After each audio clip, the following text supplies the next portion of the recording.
Здравейте! Четвъртък поставя начало на напрегнати дни до края на седмицата. Това сякаш ще разбута енергиите, подготвяйки ни за задвижването, което ще усетим от Марс през следващата седмица. Не, че той и сега ни дълбае доста болезнено на място. През нощта днес и рано сутринта са възможни изненади и промени.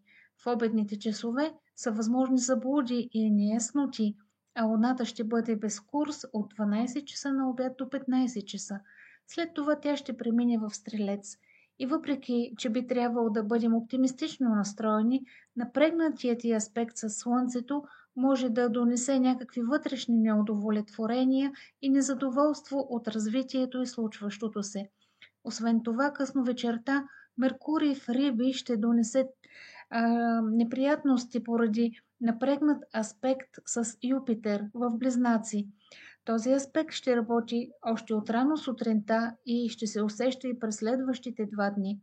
Вероятно са неприятности в комуникация, в отношенията, в договарянията, в търговията, обученията, транспорта. Може да се сблъскаме с нелоялна конкуренция, неясноти, заблуди, несправедливи обвинения, лъжли, клюки, неспазени обещания. Добре е да бъдем внимателни. Имайте едно на ум. Пожелавам бдителност и внимание към детайлите.